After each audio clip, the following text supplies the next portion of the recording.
এত মেকআপ করে কেন খেতে বসি এটা নিয়ে কিন্তু অনেকের প্রবলেম। আরে দিদি, মেকআপ করে খেতে বসলে যেহেতু সাধারণ মানুষের এত সমস্যা হয়, সবকিছু জেনে বুঝে কেন মেকআপ করে খেতে বসো? নিশ্চয় সাধারণ মানুষের গালাগালি শোনার জন্য। কিন্তু দেখো তখন বাজে ৭টা ৮, আমি সকালবেলা শুধুমাত্র চা মুড়ি খেয়েছি আর দুপুরবেলা তো আমার খাওয়াই হয়নি। আহারে, আমাদের টিয়া সুন্দরী কত কষ্ট, সকাল থেকে নাকি ভিডিও বানানোর জন্য খাওয়া দাওয়া হয়নি। আরে দিদি, তোমার তো লাখ লাখ টাকা ইনকাম আসে তাই না? মানুষ যখন দেখবে একটা জিনিস হিসেবে খাটাখাটনি করছে, সেখান থেকে যদি একটা আর্নিং আসে না, তার পেছনে সারাদিন খাটাখাটনি করে। আর তুমি খাওয়ানি, তাতে কি হচ্ছে? আমাদেরকে খবর দিতে পারতে, তোমার জন্য একদম স্পেশাল গরম গরম ফেনা ভাত নিয়ে যেতাম।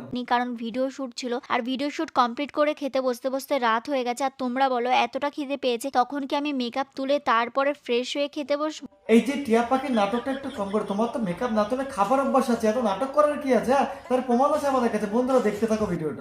আমি তোমাদের শেখাবো কিভাবে লিপস্টিক পরে খেতে বসলেও তোমাদের লিপস্টিক উঠবে না। দেখলে তো বন্ধুরা, টিয়া এক মুখে দুরকম কথা কিভাবে বলেছে, দু মুখে সাদা। একবার এদিক ঘুরে কামড় দেবে, একবার ওদিক ঘুরে কামড় দেবে। আর টিয়া হচ্ছে এর থেকে বড় কিছু একটা হচ্ছে আবিষ্কারক। মেয়েদের ক্ষেত্রে কোনো কিছু যদি প্রথমে আবিষ্কার হয় না, সেটা টিয়া পাখি তৈরি করে। যেমন কি করলো, মেকআপ না তুলে কিভাবে খেতে হয় সেটা দেখালো, লিপস্টিক না তুলে কিভাবে খেতে হয় সেটা দেখালো, কিভাবে মানুষের সংসার ভাঙতে হয় সেটাও তোমাদের শেখাবে। নিঃসন্দেহে তুই ঠিক কথা বলেছিস।